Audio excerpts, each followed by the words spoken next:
Fala, meus queridos, Pastor Tiesco aqui. Hoje é o nosso dia 8 de 365 dias de leitura bíblica. Então hoje a nossa leitura inicia em Lucas capítulo 9, do versículo 1 até o versículo 27.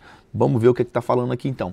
Nós iniciamos aqui e a gente vê que no versículo 1 já fala assim, ó, e convocando os seus 12 discípulos, deu-lhe virtude e poder sobre todos os demônios e para curar a enfermidade. Jesus ele já dá uma missão aos 12, mas ele reveste eles de poder e autoridade sobre demônios e sobre enfermidade. Então, e no versículo 3, logo em seguida, Jesus fala assim, não leve nada com vocês para o caminho, nem bordões, nem alforge, nem pão, nem dinheiro, nem tenhais duas vestes. É como se Jesus falasse assim, ó, eu já estou dando autoridade para vocês, vocês vão ir, não dependam de ninguém, dependam apenas de mim, não levem nada.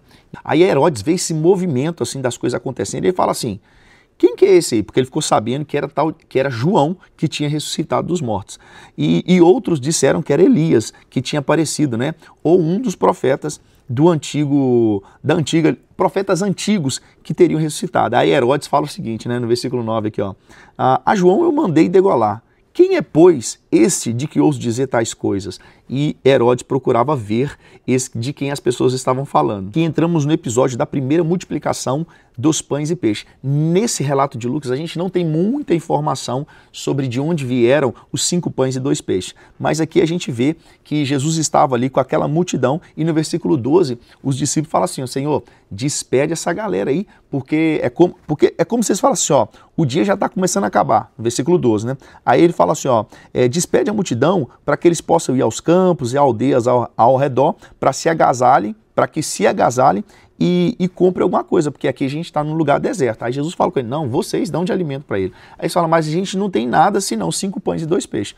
Aí Jesus multiplica isso, né? Jesus pega os 5 pães e 2 peixes, versículo 16, ele olhando para o céu, abençoa. Então os discípulos começam a distribuir e aqui no relato, no versículo 17, fala que todos comeram, saciaram e levaram ainda o que sobrou, 12 cestos cheios de pão e peixe. E o detalhe é que sobraram 12 cestos e eram ali 5.000 homens, porque isso é o relato que está no versículo 14. Agora Jesus olha para os discípulos e faz uma pergunta, quem que é a multidão está dizendo que eu sou? Aí os discípulos respondem assim, uns dizem que o Senhor é João Batista, ou que é Elias, ou um antigo profeta que ressuscitou. Ou seja, a visão do povo era a mesma visão que Herodes, né?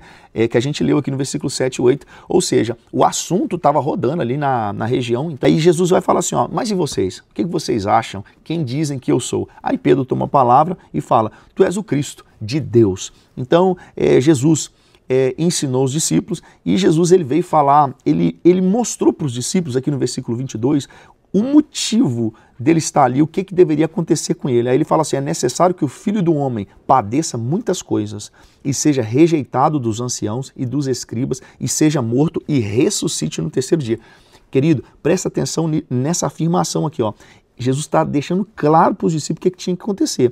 Ele padeceria de muitas coisas, seria rejeitado dos anciãos e dos escribas e seria morto e ressuscitaria ao terceiro dia. Nós vamos voltar a falar disso mais para frente. Então, aí agora Jesus vem falando que cada um deveria levar sua cruz, né? É como se Jesus desse aqui o peso de servir a ele. Aí ele vai falar, né, se alguém quiser vir após mim, negue-se a si mesmo e tome cada dia a sua cruz e siga-me. Ele fala, né, porque se alguém quiser ganhar a sua vida, vai perder. E se alguém perder a sua vida por amor de mim, esse vai ganhar. Aí no versículo 27, uma curiosidade, ele fala assim, em verdade vos digo que dos que aqui estão, alguns hão que não provarão a morte até que vejam o reino de Deus. Jesus ele fala algo que deixa intrigado algumas pessoas, mas aqui Jesus poderia estar fazendo menção à transfiguração, que a gente vai ver um pouquinho para frente aqui, ó, que a partir do versículo 28, que é a nossa leitura do dia 9, vai falar da transfiguração. Então, quando Jesus fala assim, alguns não provarão da morte até que vejam o reino de Deus. Então Jesus provavelmente estava fazendo menção à transfiguração que vai acontecer na próxima leitura de Lucas capítulo 9. Agora vamos para Gênesis. No capítulo 15 de Gênesis, Deus reafirma a sua aliança com Abrão.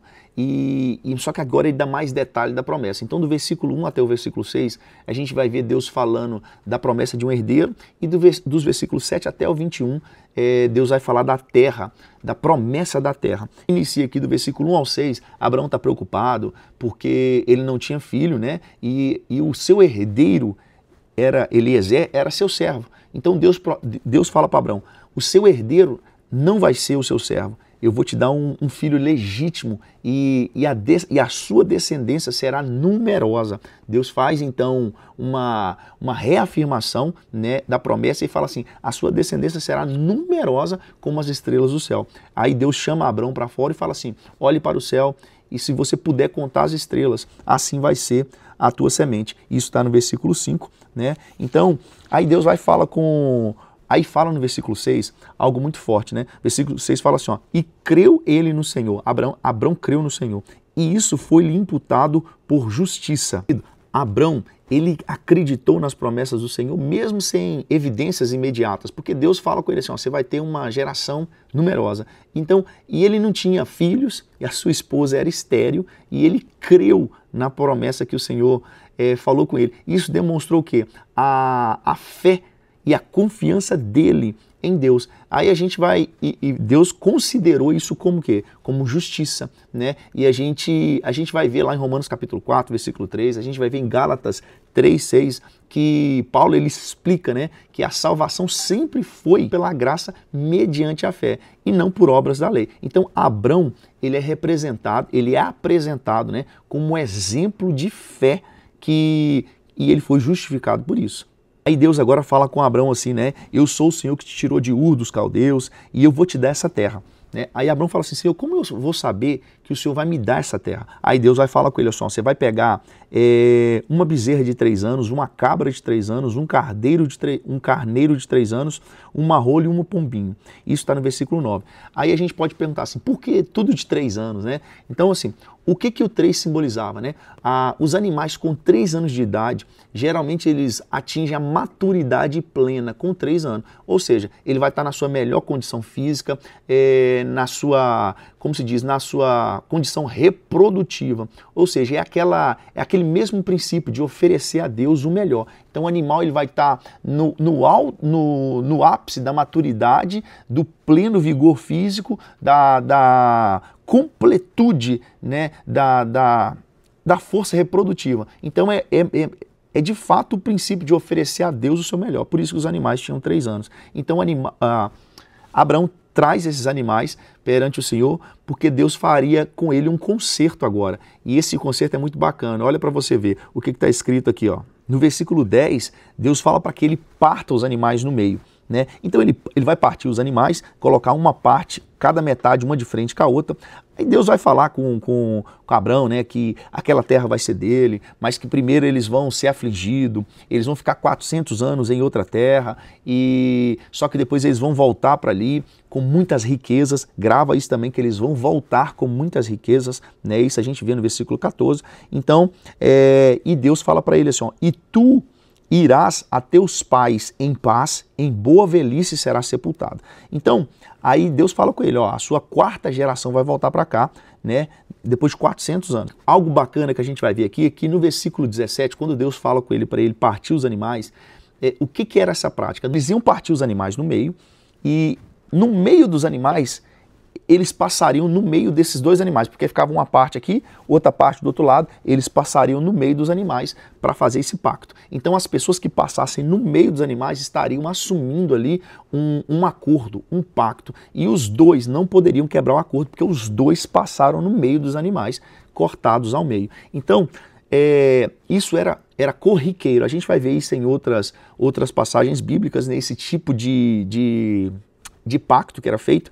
Nós chamamos na teologia de pacto monergista. Por que é um pacto monergista? Embora esse pacto precisava das 2 pessoas passar no meio dos animais, as 2 pessoas, nós vamos ver que no final disso, Abrão não passou, porque Deus fez cair um sono profundo sobre ele. Por quê? No versículo 12, e fala assim, e pondo-se o sol, um profundo sono caiu sobre Abrão.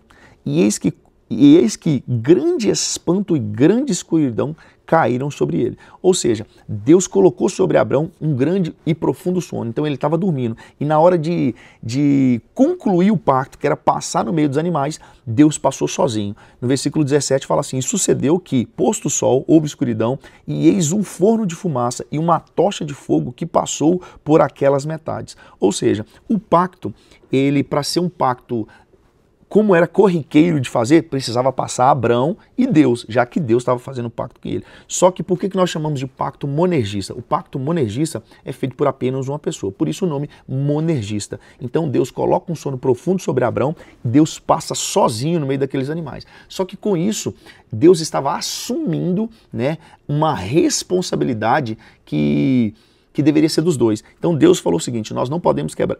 O pacto simbolizava, não podemos quebrar esse pacto. Só que Deus coloca um sono em Abrão e Deus passa sozinho. Deus assume a responsabilidade por Abraão, entendeu?